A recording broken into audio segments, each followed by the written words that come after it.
আসসালামু আলাইকুম। এনটিভির দর্শকদের স্বাগত জানাচ্ছি। আমি স্পেশাল করেসপন্ডেন্ট জাহিদুর রহমান। দর্শক, আজ রাজধানীর কৃষিবিদ ইনস্টিটিউশনে অনুষ্ঠিত হচ্ছে গণমাধ্যম সম্মেলন।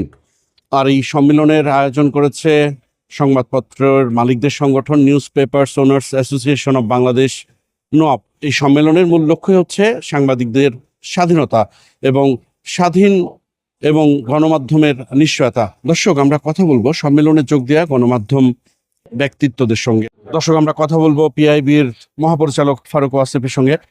মিস্টার ওয়াসিফ, আপনি তো এখন সরকারি একটি প্রতিষ্ঠানের প্রধান। ঠিক যখন আপনি গণমাধ্যম কর্মীদের দক্ষতা বৃদ্ধির কাজ করছেন, গণমাধ্যমের স্বাধীনতা নিয়ে কাজ করছে, তখন একটা বড় ধরনের ঘটনা ঘটে গেল। আর সেই পরিপ্রেক্ষিতে আজকে এই সম্মেলন নিয়ে আপনার প্রত্যাশা কি, আর কেন এরকম পরিস্থিতি হচ্ছে? আমাদের সমাজে অনেকগুলো রাজনৈতিক ফাটল আমাদের সমাজে আগে থেকে তৈরি হয়েছিল, পরীক্ষা তৈরি হয়েছিল। সেগুলো আমরা জুলাই গণঅভ্যুত্থানের পর সেগুলো আরো গভীর, আরো ধারালো হয়েছে। অমীমাংসিত দ্বন্দ্বগুলো এখন কোনো না কোনো পক্ষ চেষ্টা করছে সংঘাতের মধ্যে দিয়ে, অপরকে পরাস্ত করার মধ্যে দিয়ে মীমাংসা করতে। বিষয় হচ্ছে দুদিকের। গণমাধ্যমের ক্ষতি প্রথম হয়েছে কিন্তু গণমাধ্যমের ভেতর থেকে, তার মালিকানার মধ্যে থেকে গণমাধ্যমকে ব্যবহার করে রাজনৈতিক শিকার করা হয়েছে। ফ্যাসিবাদ শিকারী সাংবাদিকতা দিয়ে তার প্রতিপক্ষ প্রতিষ্ঠান, ব্যক্তি, গোষ্ঠী তাদেরকে আক্রমণ করেছে, বন্ধ করে দিয়েছে, কিনে নিতে চেয়েছে। সবচেয়ে বড় গণমাধ্যমটিকেও তারা কিন্তু শেষ সময়ে কিনে নিতে এবং সেটাকে বন্ধ করার জন্য পায়তারা করেছিল। তো ফলে গণমাধ্যম নিজে ফ্যাসিবাদের সহযোগী ছিল, সেইটার একটা প্রতিক্রিয়া এখন আমরা দেখতে পাচ্ছি। উল্টা দিকে যেটা হচ্ছে যে একটা সামাজিক ফ্যাসিবাদ যে গণমাধ্যমকে আক্রমণ করে, তাকে ভীত সন্ত্রস্ত করে, তাকে তাদের পছন্দের পথে নিয়ে যাওয়ার চেষ্টা করা, বল প্রয়োগের মাধ্যমে পড়া।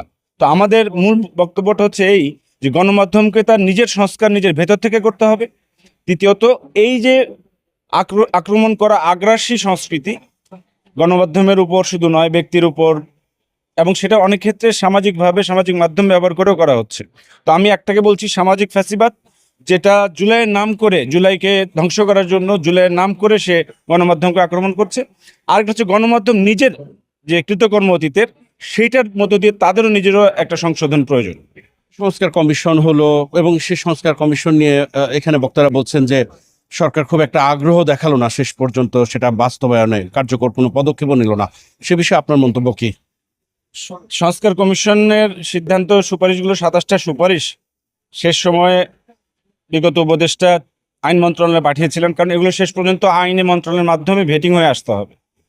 সেই জায়গায় এটা ছিল। সেখান থেকে এসে এখন নতুন উপদেষ্টা তিনি চেষ্টা করছেন অল্প সময় অন্তত 12টি সুপারিশের বাস্তবায়নের পদক্ষেপগুলো শুরু করে দেওয়া, যাতে পরের সরকার এসে এগুলো কন্টিনিউ করতে পারে। আর এটা যে এতদিনে হলো না, এই রহস্য আমারও জানা নাই। আমরা মন্ত্রণালয়ের ভেতরে কথা বলেছি, মিটিং করেছি, আমাদের হোমওয়ার্ক করেছি, সব করা ছিল, কিন্তু আমরা বুঝতে পারলাম না। কারণ এটা কি মন্ত্রণালয়ের ভেতরের, না বাইরের, না অন্য কোনো গোষ্ঠীর চাপ? কারণ আপনি জানেন, বাংলাদেশের সংবাদপত্রের মালিক পক্ষ যারা ফ্যাসিবাদের সহযোগী ছিল, তারা এখনো যথেষ্ট পাওয়ারফুল, তাদের ক্ষমতা আছে এই জাতীয় উদ্যোগগুলোকে ভেতর থেকে বন্ধ করে দেওয়া। তো আমি এ বিষয়ে আমাদের ব্যর্থতা আমরা স্বীকার করি, কিন্তু পাশাপাশি আমরা আরেকটা কাজ করেছি, সেটা হচ্ছে এই যে সাংবাদিকদের হয়রানি করার যে মামলাগুলো ছিল, সে মামলার কমিটিতে আমিও ছিলাম। আমরা নির্বিশেষে যে আমরা কোন তথ্য মন্ত্রণালয় কোনো সাংবাদিকের বিরুদ্ধে মামলা পরিচালনা করার পক্ষপাতী নয়। এটা যদি করতে হয়, এটা করবে স্বরাষ্ট্র মন্ত্রণালয়। যদি তারা তদন্ত করে কোনো ফৌজদারি অপরাধ পান, তাহলে তারা সেই ব্যবস্থা নেবেন। কিন্তু আমরা তথ্য মন্ত্রণালয় রাজনৈতিক বিশ্বাস বা পক্ষপাতিত্বের কারণে কোনো সাংবাদিকের মামলা চালাবার পক্ষে ছিলাম না। নির্বাচিত সরকার এলে কি ভবিষ্যতে আপনার কি পরিকল্পনা? অন্য কোথাও, দেশের বাইরে কোথাও প্রেস মিনিস্টার পদে কিংবা সাংবাদিকতায় ফেরা, এরকম কোনো পরিকল্পনা? আমি মূলত সাংবাদিক। আমার জুলাইয়ের পরে এই জায়গায় প্রেস ইনস্টিটিউটে আসা, এই আহ্বানে সাড়া দেওয়ার কারণটা ছিল একটা হচ্ছে যে জুলাইকে পাহারা দেওয়া, রিফর্ম হবে এই বিশ্বাস রেখে কাজ করা। আমরা পিআইবিতে অনেক ধরনের প্রকাশনা এবং রিফর্ম পদক্ষেপ এগুলো কিন্তু আমরা বাস্তবায়ন করেছি। আমরা 5,000-এর বেশি সাংবাদিককে প্রশিক্ষণ দিয়েছি। 3 দিনের 2 দিনের। এখন সারা দেশে নির্বাচনী সাংবাদিকতা আমরা প্রশিক্ষণ দিচ্ছি, নির্বাচনী সাংবাদিক নির্দেশিকা প্রকাশ করেছি। আমরা আমাদের কাজগুলো আশা করি আমরা করতে পারছি। আমার পরিকল্পনা সাংবাদিকতায় ফেরা। আমি সরকারি পদের লোক নই। আমার মূল জায়গাটা, আমি এখন মানে জলের মাছ ডাঙায় আছি এই অবস্থা। আমি যদি যত দ্রুত সাংবাদিকতায় ফিরতে পারবো তত মঙ্গল। আর আমি তো ওইটাই সবচেয়ে ভালো পারি। কতটুকু সফল মনে হয় এই কদিনের দায়িত্বে? এটা অন্যরা বলবে, কিন্তু আমি যেটা আমরা বললাম যে আমরা পিআইবির নাম কেউ জানতো না, ভুলে গিয়েছিল।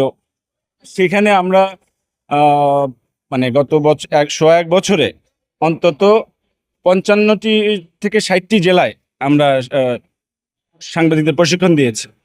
আমরা 5,000-এর বেশি সাংবাদিককে রিচ করেছি ওয়ার্কশপ প্রশিক্ষণে। তার মধ্যে এই পর্যন্ত 2,000-এর বেশি সাংবাদিক 3 দিনের প্রশিক্ষণ পেয়েছেন। আগে শুধু বুনিয়াদী প্রশিক্ষণ হতো। আমরা এখানে multimedia journalism, new media journalism, fact checking, AI training এবং বিভিন্ন রকম সার্টিফিকেট কোর্স, উপযোগী যে কোর্সগুলো ওগুলো আমরা চালু করেছি। আমাদের যে একাডেমিয়া যে মাস্টার্স এবং ডিপ্লোমা হয়, সেখানে আমাদের 5টা ব্যাচ ছিল, মানে 19 সালের ব্যাচ। আমি এসে দেখি 19 সালের ব্যাচ এখনো পরীক্ষা দেয় নাই।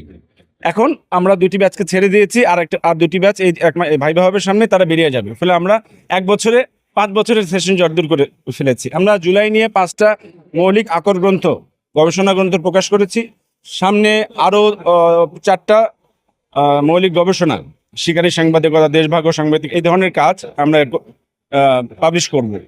পিআইবিতে আগে 86 সালের পরের পত্রিকা ছিল। আমরা এখন 1947 থেকে আপনি 2025 পর্যন্ত সব পত্রিকা পাবেন, এবং এটা আমরা সংগ্রহ করেছি সরকারের কোনো অর্থ খরচ না করে। বিভিন্ন ব্যক্তির কাছে ছিল সেগুলো। আগে 4টা পত্রিকা ডিজিটাইজ হইতো সরকারি খরচে, মানে আমাদের খরচে। এখন 10টা পত্রিকা ডিজিটাইজ হয়। সামনে হয়তো এটা যদি পরের কেউ আসে, এটা আমি মনে করি আরও বাড়ানো দরকার। পিআইবির অভ্যন্তরীণ যে বিধিমালার মাধ্যমে পিআইবি পরিচালিত হয়, সেটার সংস্কারের কাজ চলছে। আশা করি শিগগিরই সেটাও পাশ হয়ে যাবে। ফলে আমার কাজগুলো আমি সংক্ষেপে এটুকুই বললাম। আমরা আমাদের যথাসাধ্য করেছি। কতটা সফল আমাদের শিক্ষার্থীরা, আমাদের যারা যান, তারা বলবেন, সাংবাদিকেরা বলবেন। পরবর্তীকালীন সরকার আর 1 মাস মেয়াদ আছে, মানে নির্বাচন পর্যন্ত। তাদের কার্যক্রমকে আপনার দৃষ্টিতে, সাংবাদিক ফারুক ওয়াসিফের দৃষ্টিতে কতটা সফল? আগেও আমার দেশ পত্রিকায় হামলা হয়েছে, বন্ধ হয়েছে। সংগ্রাম পত্রিকার অফিসে হামলা হয়েছে, সম্পাদককে প্রহার করা হয়েছে, আমাদের দেশের সম্পাদককে প্রহার করা হয়েছে। আওয়ামী লীগের আমলে ডিজিটাল নিরাপত্তা আইনে আওয়ামী লীগের আমলে সব মিলিয়ে 63 জন সাংবাদিক নিহত হয়েছেন, 1,500-এর বেশি আহত হয়েছে। সেই ধারাবাহিকতা এখন চলবে, এটা আমাদের কাছে কোনোভাবেই প্রত্যাশিত ছিল না, এবং এইটা একটা ষড়যন্ত্রের মধ্যে দিয়ে হয়েছে। সরকার সেটা, আমি মনে করি, তার দায়িত্বশীলতার পরিচয় দিতে পারে নাই। সরকারকে প্যারালাইজ করে ফেলা হয়েছিল হয়তো, যেটা পুরো অন্তর্বর্তী সরকার এর সব সরকারের, যেমন তত্ত্বাবধায়ক সরকার যখন ছিল, তার রাজনৈতিক একটা বেস ছিল, পলিটিক্যাল পার্টিগুলো, উভয় পার্টি ওকে সাপোর্ট করতো ইলেকশনের জন্য। এটা এমন সরকার যে জুলাইপন্থী কিছু মানুষ ছাড়া এই সরকারের কোনো রাজনৈতিক সমর্থন বেস ছিল না। দলগুলো সরকারকে সংস্কারে এবং দেশ পরিচালনায় কতটা সহযোগিতা করেছে আপনারা জানেন। ফলে এই সরকার হওয়ার কথা ছিল একটা নির্বাহী ম্যাক্সিমাম ক্ষমতার সরকার, মানে সে গণঅভ্যুত্থানের সরকার, সে নির্বাহী ক্ষমতা প্রয়োগ করবে। কিন্তু এই সরকার ছিল সবচেয়ে মিনিমাম সরকার, সবচেয়ে নমনীয় সরকার। এখন এই নমনীয়তা শেষ পর্যন্ত দেখা গেল, তাদের এই নমনীয়তার কারণে কিন্তু ঐক্য ধরে রাখা গেল, সমাজে আরো বড় সংঘাত হলো না। এই নমনীয়তাই এর সাফল্য, এই নমনীয়তাই এর ব্যর্থতা। আপনারা যারা আমাদের সঙ্গে ছিলেন তাদের অসংখ্য ধন্যবাদ। চেষ্টা করব আবারও আগামীতে নতুন কোনো বিষয় নিয়ে আপনাদের সামনে হাজির হতে। ততক্ষণ পর্যন্ত সবাই ভালো থাকবেন, সুস্থ থাকবেন, এনটিভির সঙ্গেই থাকবেন।